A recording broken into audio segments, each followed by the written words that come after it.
So we are back. Last week in our general discussion, we talked about a replacement for Tony Khan as it relates to booking the day-to-day. And then what would it take for Tony Khan to be replaced? So we're going to do something very similar to that, except we are going to do it with someone who is also running a wrestling promotion that is not doing very well right now. And by that, we're talking about Mr. William Patrick Corgan. And the NWA. So the NWA at first was white hot. Yep. It was really picking up steam. This wave after wave of nostalgia.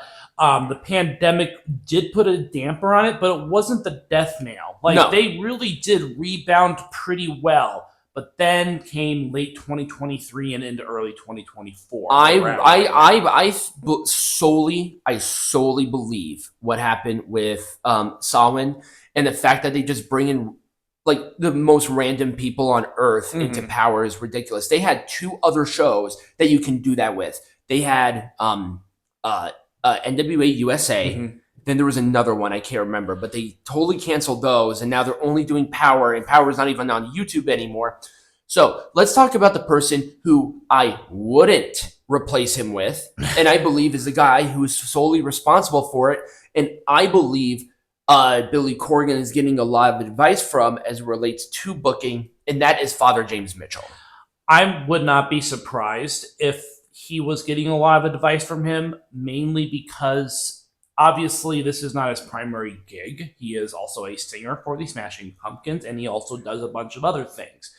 My theory is that Father James Mitchell probably knows a little bit more about the day-to-day than he lets on, I guess. Like, he actually has, like, an advisory role of sorts. Right. Because based off of his behavior as Samhain, and obviously he was, like, the master of ceremonies or whatever the case was, but I think that was kind of a glimpse into his style of booking, and it really reflects itself. If I haven't watched the weekly episodes of Powerrr, but I wonder if that kind of bleeds into just the presentation of the shows themselves. Now, I like the presentation of Powerrr. They did a big update with it, and I think it looks really cool, personally. But the randomness, the whole thing, because Father James Mitchell came from a very ECW-esque environment as it comes to that. So when it comes to that, obviously ECW was very much the same way. There were a lot of random people coming in and out of the promotion. I mean, there was like the establishment, but there wasn't like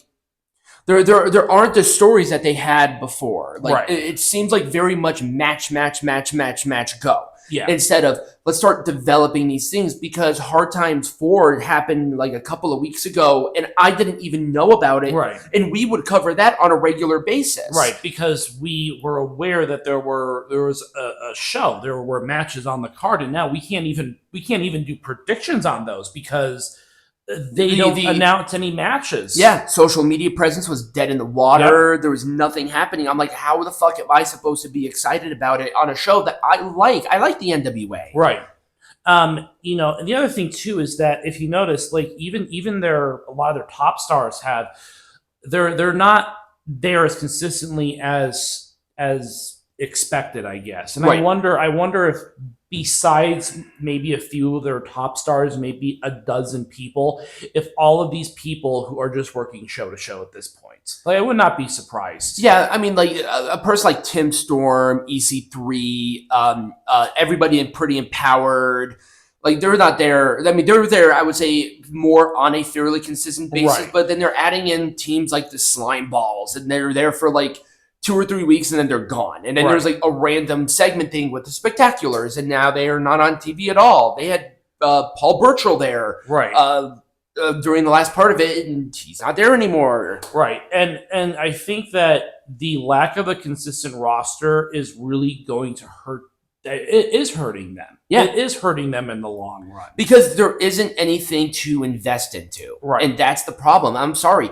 If you are watching American wrestling is story-based. It's story-driven. It's a story-driven environment. And you have to have a consistent roster in order to have people to invest in. Right, like GCW actually does this well. They actually do stuff in a consistent basis, even though it is a constant changeover of people. Right, and Impact Wrestling or TNA to a certain extent is like that too, where I think they have more of an established roster. Have more of an established roster, but there are a lot of people that they go in for a short time. Maybe they do it like pay-per-view to pay-per-view, and then they leave afterwards. Right. So I would not place it Father James Mitchell. Absolutely not. But let's talk about a few people that might. So my first choice would be Trevor Murdoch. Okay. He obviously had Dick Slater. It was Dick Slater. That was his original trainer. Yep. Or it was Dick Murdoch. It was one of the two.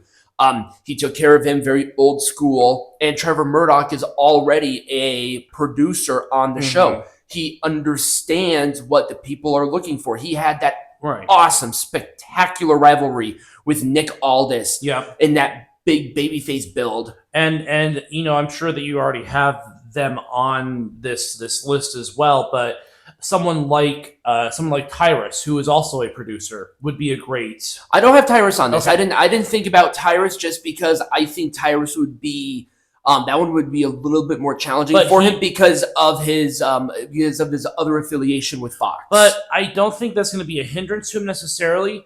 I disagree because I think he's a producer right now. He is a producer for the company. I didn't see him on the roster list. I could be wrong, but I chose Trevor Murdoch as number one because I think the person who is working in the creative aspect within any wrestling promotion, this should be their primary and only occupation at or the main focus of their occupation. Right. And again, I think Nick also would be a great pick as well, but obviously he is with the E. Right.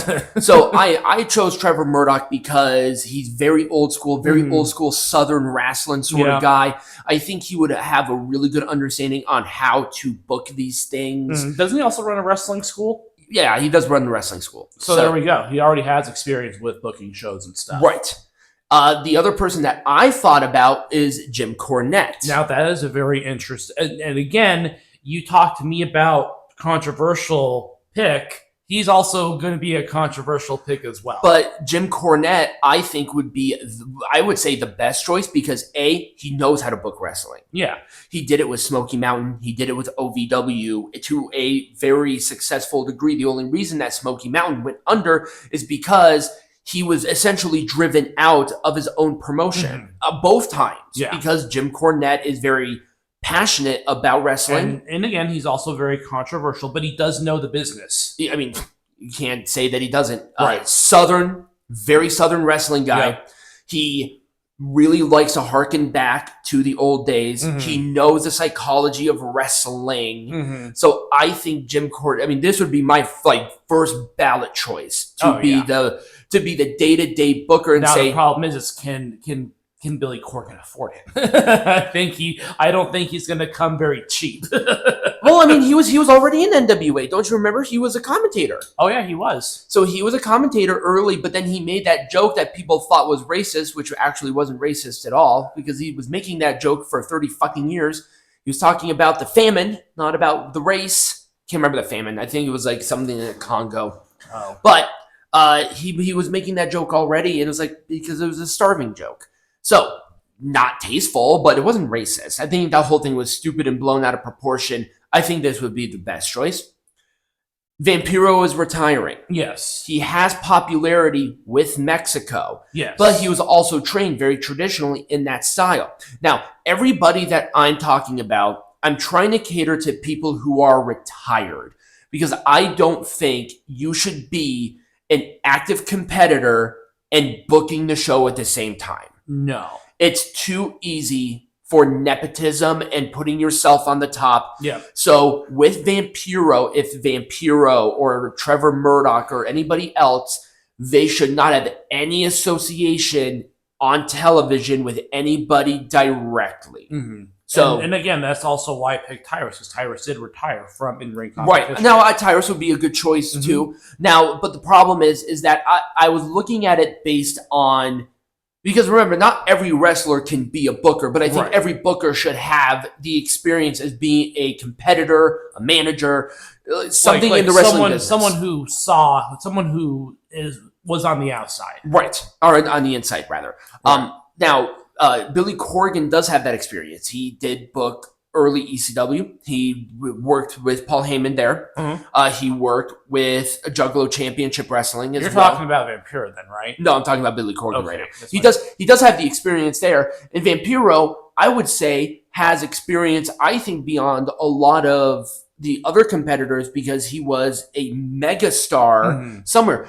I think he would understand character. And I think that's really another place that NWA is hurting right now. Right, is character development. Because there are no characters. I mean, other than like outrageous stuff, and the problem with I see with Vampiro is because of the environment he was in, there might be some of that, and that's just not the American audience. Right. I could see that. I think I'm not saying that he's a bad choice. I'm just saying that he probably doesn't have experience in a more traditional Southern wrestling, or even American wrestling in general sense. Well, he worked WCW and shit, and he was popular over there. But once again, I understand your point.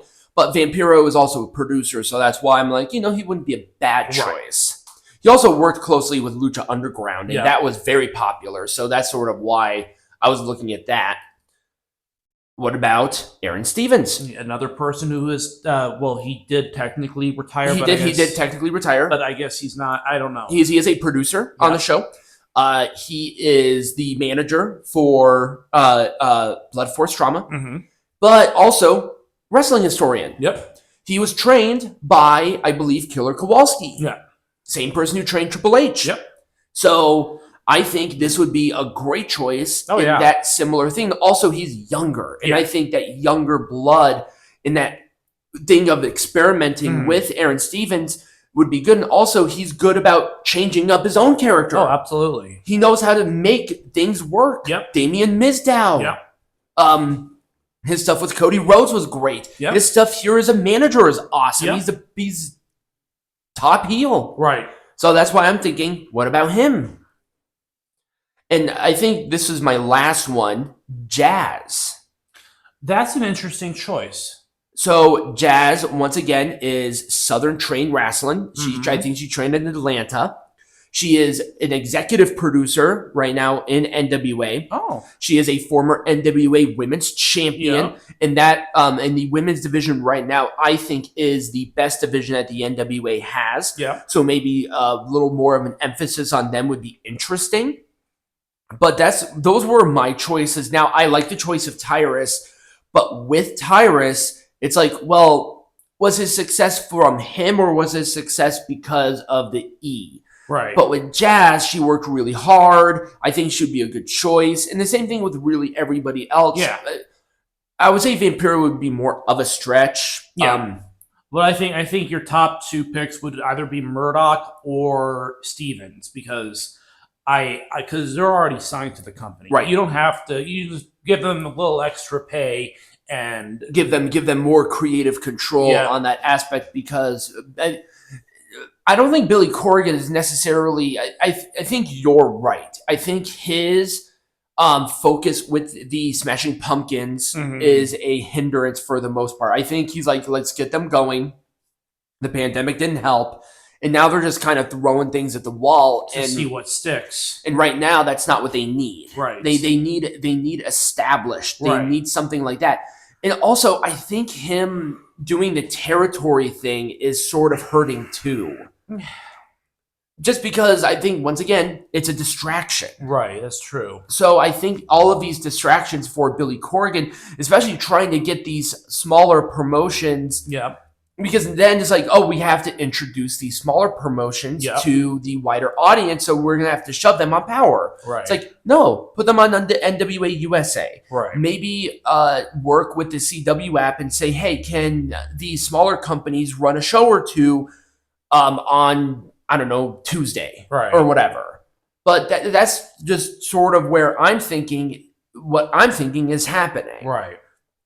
It's a good idea on paper, but I think trying to juggle negotiations here, Smashing Pumpkins, and NWA Powerrr is something is getting hurt here. Yeah, something's getting hurt. And he's not going to hurt this. Right. He's not hurting Smashing Pumpkins. Right. Too popular. Right.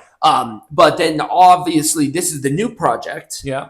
What's the common denominator that's getting hurt over here? Right. So That's just my thought. Do you have anybody else in mind other than Tyrus? No, I don't.